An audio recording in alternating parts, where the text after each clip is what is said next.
Hi everyone, welcome to my channel. అందరూ ఎలా ఉన్నారు? నేనైతే చాలా బాగున్నాను. ఇదైతే మా హస్బెండ్ బర్త్డే రోజు బ్లాగ్ అండి. మార్నింగ్ లేవగానే ఫస్ట్ అయితే పూజ చేసేసుకున్నారు తను. నేనైతే ఇంకా వంట చేయాలని చెప్పి తను ఒకటే పూజ చేసుకోమని చెప్పాను. ఎందుకంటే ఈవినింగ్ వెళ్ళాను, టెంపుల్కి వెళ్దామని అనుకున్నాము. సో లేవగానే నేను ఫస్ట్ బ్రేక్ఫాస్ట్ చేసేసాను. ఎందుకంటే బాబు లేవగానే ఆకలేస్తుంది. బాబు ఆల్మోస్ట్ కొంచెం లేట్గా లేస్తున్నాడు ఈ మధ్య. ఒకప్పుడు అయితే నేను లేవగానే వెంటనే లేచేస్తారు, ఇప్పుడైతే కొంచెం నిదానంగా లేస్తున్నారు. సో లేవగానే కొంచెం ఆకలేస్తుంది, ఎందుకంటే అరౌండ్ 9కి అలా లేస్తారు కాబట్టి. ఇంకా లేవగానే కొంచెం బ్రష్ లాగా నేను ఫింగర్తోనే చేపించేస్తాను బాబుకైతే. ఎందుకంటే మా డాక్టర్ సజెస్ట్ చేశారు బ్రష్ అయితే ఒక 18 months వరకు యూజ్ చేయొద్దని చెప్పి. బట్ మా వాడికైతే ఫుల్గా వచ్చేసాయి టీత్. నేనైతే ఇంకా బ్రష్ చేద్దామని అనుకుంటున్నాను, ఎందుకంటే ఆల్మోస్ట్ ఒక 15 to 16 టీత్ అయితే వచ్చేసాయి. సో బెటర్ కదా ఇప్పుడు స్టార్ట్ చేయడం అని చెప్పి. చూసారు కదా ఎంత అల్లరి చేస్తూనే ఉంటాడు. బ్రేక్ఫాస్ట్ తినిపించేశాక వాళ్ళ నాన్నకు వేశాను, అయినా కూడా వాళ్ళ నాన్న దగ్గరే ఆడుకుంటూ ఉన్నాడు. ఇంకా నేను లంచ్ ప్రిపేర్ చేద్దామని చెప్పి కిచెన్లోకి వస్తే ఇంకా నా వెనకాల కిచెన్లో కూడా వచ్చారు. చూసారా, గిన్నెలన్నీ తీసి పడేస్తున్నాడు. హాల్లో ఉన్న బొమ్మలు తీసుకొచ్చి వేసేసారు. ఒక్క నిమిషం కూడా సైలెంట్గానే ఉన్నారండి. అసలు ఇద్దరు ముగ్గురు ఉన్న పిల్లలు ఎలా మేనేజ్ చేస్తారో ఏంటో, నా వల్ల అయితే అస్సలు అవ్వట్లేదు. ఇంకైతే నేను ముందు రోజే మ్యాగ్నేట్ చేసి పెట్టేశాను చికెన్ అన్ని. సో మార్నింగ్ లేవగానే ఫస్ట్ అయితే చికెన్ కర్రీ చేసేసాను. ఇడ్లీకి అయితే ఏం చేయలేదండి, చట్నీ చేసేసాను. ఎందుకంటే పొద్దునే చికెన్ ఎందుకులే అని చెప్పి ఇంకా బ్రేక్ఫాస్ట్ చేసేసాక నేను చికెన్ కర్రీ అయితే చేశాను. చికెన్ బిర్యానీ చేద్దామని అనుకుంటున్నాను, బట్ ఇంట్లో ఏమో నార్మల్ రైస్ ఉన్నాయి, బాస్మతి బియ్యం అయితే లేవు. బాస్మతి బియ్యంతో ఎప్పుడో రేర్గా చేసుకుంటాం మేము, 3 to 4 months ఒక్కసారి.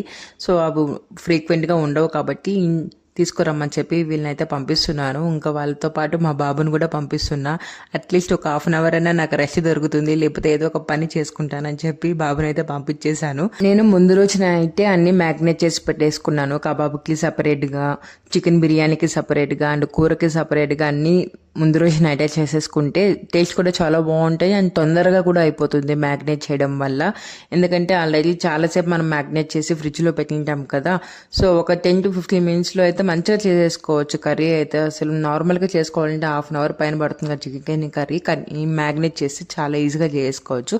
ఇక్కడైతే నేను దమ్ బిర్యానీ ప్రిపేర్ చేస్తున్నాను. మామూలుగా నేను ఎప్పుడు 2 కలిపి చేసేస్తాను, బట్ చాలా రేర్గా చేస్తాను ఇలా కాంబినేషన్తో అయితే దమ్ బిర్యానీ. ఇదైతే నేను ఒక 4th time చేస్తున్నట్టున్నా, బట్ టేస్ట్ అయితే చాలా బాగుంటుంది. మా హస్బెండ్ అయితే అందరిలాగా కాదండి, కేక్ కట్ చేయడం కానీ బట్టలు కానీ తీసుకోవడం ఏవి నచ్చవు. అందుకే చెప్తున్నాను, తనకి ఏవి నచ్చవు అసలు. నేను కేక్ కట్ చేపిస్తానన్నా కూడా వద్దన్నారు. అందుకనే తనకి నచ్చినటువన్నీ చేసి పెడుతున్నాను. ఏదైనా కానీ ఫ్యామిలీతో టైం స్పెండ్ చేయడంలో డిఫరెంట్ కదా. అసలు తనకి చాలా ఇష్టం ఇంట్లో అందరూ కూర్చొని తినడం కానీ, మాట్లాడుకోవడం, కలిసి చూడడం, ఇవన్నీ చాలా ఇష్టం. ఎన్ని చేసుకున్నా కూడా మాకు వడలు ఉంటేనే అది పర్ఫెక్ట్ అనిపిస్తుంది. సో ఇన్ని చేసినా కూడా నేను కొన్న వడలు చేస్తే తల 2 తింటారు. అండ్ మా హస్బెండ్కి అయితే చాలా ఇష్టము. నేను చాలా ఫ్రీక్వెంట్గా చేస్తూ ఉంటాను, 3 to 4 daysకి ఒక్కసారైనా చేస్తూ ఉంటాను వడలు. బట్ బాబుకి అయితే పెట్టాను అంతగా, ఎందుకంటే అది డీప్ ఫ్రై చేస్తాం కాబట్టి. బాబుకి సపరేట్గా చేస్తాను నేను. మనం దోశ పైన ఎలా వేస్తామో అలా చేస్తానమాట బాబుకి అయితే సపరేట్గా. దమ్ బిర్యానీ అయితే చాలా బాగా వచ్చింది. 2 పూటలకు ఒకేసారి చేసేసుకున్నాము. పెద్ద గిన్నెలో చేశాను, ఎందుకంటే చిన్న గిన్నెలో చేస్తే కలబెట్టడం ఇవన్నీ కష్టం అయిపోతుంది అండ్ పైకి వచ్చేస్తుంది కదా అని చెప్పి కొంచెం పొడిగా మంచిగా ఉండాలంటే ఎప్పుడు కానీ రైస్ కొంచెమే అన్నా కూడా పెద్ద గిన్నెలో చేసుకుంటే చాలా బాగా పర్ఫెక్ట్గా వస్తుంది. నాకైతే చాలా బాగా నచ్చింది ఇదైతే. నేను కూడా యూట్యూబ్లో చూసే చేశాను, ఎందుకంటే నాకు దమ్ బిర్యానీ నేను ఎక్కువసార్లు చేయలేదు. సో చాలా తక్కువ టైం చేస్తాను కాబట్టి ఒకసారి యూట్యూబ్లో చూసే చేశాను. బట్ చాలా బాగా వచ్చింది, మా హస్బెండ్కి నచ్చింది. అది నాకు చాలా హ్యాపీ అనిపించింది, ఎందుకంటే తన కోసమే కదా ఇన్ని కష్టపడి చేశాను. సో తన హ్యాపీ అయితే మేము చాలా హ్యాపీ.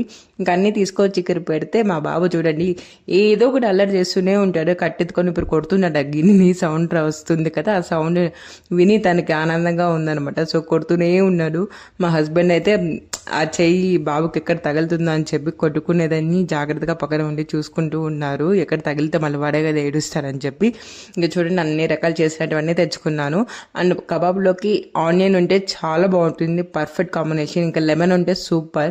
నేను ముందే అనుకోలేదు, సో లెమన్ అయితే అక్కడ లేదు, ఓన్లీ ఆనియన్తో తినేసాము. And Thums Up mandatory. Sweet చేస్తాను అన్నాను కానీ మా ఇంట్లో వాళ్ళే వద్దని చెప్పారు, అందుకని నేను ఈవినింగ్ చేశాను స్వీట్. అది ఒకటే సపరేట్గా తిందామని చెప్పి. ఇంకా ఫస్ట్ అయితే నేను తినేసాను, ఎందుకంటే మార్నింగ్ కూడా బ్రేక్ఫాస్ట్ చేయలేదు. సో లంచ్ ఇవన్నీ ప్రిపేర్ చేసే లోపల ఆల్మోస్ట్ 2 o'clock అయిపోయింది. ఇంకా అందుకని బాబుని అయితే వాళ్ళు పట్టుకున్నారు. ఫస్ట్ ప్రశాంతంగా నేను తినేసాను, ఇంకా తర్వాత నేను బాబుని తీసుకుంటే ఇంకా ప్రశాంతంగా వీళ్ళు తింటున్నారు. మా ఆయనకైతే అన్నీ చాలా బాగా నచ్చాయి, అప్రిషియేట్ చేస్తున్నారు అనమాట, బాగా చేసావు అని చెప్పి. ఇంకా మా బాబు ఏమో ఫస్ట్ టైం అసలు అన్నమే తినలేదు, వాడికి నచ్చిందో నచ్చలేదో, అండ్ స్పైసీ కూడా లేదు, ఎందుకో తిననే లేదు. వడలు మాత్రం బాగా తిన్నాడు. నేను సపరేట్గా పెట్టింటే వడలు అవన్నీ తీసి మళ్ళీ వేస్తున్నాడు. తినింది 1-2 వడలే అన్న చూడండి ఎంత అల్లరి చేస్తున్నాడు. మళ్ళీ తినగానే ఏదో ఒకటి ఎగురుతూనే ఉంటాడు, ఒక్క నిమిషం కూడా సైలెంట్గానే ఉండడు. ఇంకా ఈవినింగ్ అయితే ఇంకా బాబు నిద్రపోయి కాసేపు తర్వాత లేచాడనమాట. ఒక 1 hour అయితే మంచిగా నిద్రపోయాడు. ఇంకా లేవగానే నేను ఫుడ్ పెడదామని ట్రై చేస్తున్నాను, ఎందుకంటే మధ్యాహ్నం కూడా తినలేదని చెప్పాను కదా. రైస్ అస్సలు తినట్లేదు, తోసేస్తున్నాడు ఎందుకో ఏమో. మేబీ నార్మల్గా ఎప్పుడు నేను ఇంట్లో రైస్ పెడతాను, ఇది బాస్మతి రైస్ కదా, తనకి ఏమైనా నచ్చలేదు అనుకుంటాను, ఎందుకంటే ఫస్ట్ టైం పెడుతున్నాను కాబట్టి. ఇంకా ఈవినింగ్ నైట్ అయితే మేము టెంపుల్కి అయితే వచ్చేసాము. ఇవాళ సాటర్డే కాబట్టి వెంకటేశ్వర స్వామి టెంపుల్కి వచ్చాము. చాలా రష్ ఉన్నారు, లోపలైతే ఫొటోస్ కూడా అలో లేదు. ఇంకో సో బయట అయితే తీసుకున్నాను ఒక 2-3 ఫోటోలు. ఇంకా దీని తర్వాత అయితే మేము నర్సరీకి వచ్చామన్నమాట. మా వీధిలోనే రీసెంట్గా స్టార్ట్ చేశారు, ఒక 1 month అయింటుందంటే. చాలా బాగుంది, ఎక్కువ ఫ్రీక్వెంట్గా వస్తున్నారు చాలామంది. ఏముంది అంతకనంగా చూద్దామని చెప్పి నేనైతే లోపలికి వచ్చాను, కానీ చాలా రకాలు ఉన్నాయండి. అసలు కొన్ని అయితే నేను ఎప్పుడు చూడలేదు, ఈవెన్ టీవీలో కూడా రీల్గా కాకపోయినా కూడా చాలా బాగున్నాయి అన్నీ. ఇంకా నైట్ వచ్చి అయితే నేను కేసరి ప్రిపేర్ చేస్తున్నాను. ఇంకెలానో ఆఫ్టర్నూన్ చేసినటువన్నీ ఉన్నాయి, జస్ట్ కొంచెం స్వీట్ తింటే బాగుంటుంది కదా అని చెప్పి కేసరి అయితే కొంచెం ప్రిపేర్ చేశాను. ఫస్ట్ అయితే పాయసం చేద్దాం అనుకున్నా, బట్ దాంట్లో ఎక్కువ షుగర్ యూస్ చేస్తాం కదా, అందుకని చెప్పి నాకు అనిపించలేదు అంతగా. బట్ దీంట్లో కూడా షుగర్ వేస్తాము, బట్ తక్కువ చేస్తున్నాను, తక్కువ తింటాం కాబట్టి హెల్త్కి మంచిది. నేను చాలా తక్కువ తింటానండి, ఆయిల్ కానీ స్వీట్స్ కానీ అండ్ షుగర్ ఇవన్నీ అస్సలు ఎక్కువ ప్రిఫరే చేయను, చాలా తక్కువ తింటాను. అండ్ స్వీట్స్ అయితే అసలు నా అంతటి నేను కొనుక్కొని అయితే తినను, కానీ ఎవరైనా ఇంటికి తీసుకొస్తే రేర్గా ఎవరైనా పెడతారు కదా, అప్పుడు 1 or 2 తింటాను, కానీ అస్సలు తినను, నాకు ఎందుకో అస్సలు నచ్చవు నాకు. ఇంకా ఫుడ్ ఆఫ్టర్నూన్ అయితే కొంచెం హెవీగా తినేసాను కాబట్టి నైట్ అసలు తినకూడదు అనుకున్నాను, బట్ కొంచెం తిందాం, ఎందుకంటే బాబు ఉన్నది కదా, వాడితో నేను ఎనర్జీగా ఉంటేనే వాడిని బాగా బ్యాలెన్స్ చేయగలిగితే, లేకపోతే అస్సలు అవ్వదని చెప్పి 2 వడలు కొంచెం రైస్ పెట్టుకొని అయితే తినేసాను. ఆ తర్వాత కొంచెం స్వీట్ కూడా పెట్టేసుకొని తినేసాను. మామూలుగా అయితే తినగానే వాకింగ్కి వెళ్తాను, బట్ ఇవాళ చాలా హెవీగా ఉండడం వల్ల అసలు వాకింగ్ కూడా చేయలేకపోయాను. అసలు ఏంటో అలా అయిపోయి బద్ధకం వచ్చేసింది. ఇంకా బాబు మధ్యాహ్నం 4 to 5 అలా నిద్రపోయాడు, ఆ తర్వాత నిద్రపోలేదు కాబట్టి వాటికి నిద్ర వచ్చేస్తాను ఒక పక్క. సో కాసేపు అయితే ఇంట్లోనే అలా ఆడిపిస్తూ ఇంకా నిద్రపిచ్చేసాను. ఇంకా నా వీడియోస్ కానీ మీకు నచ్చినట్లయితే please like and subscribe for more, and thank you so much for watching this video.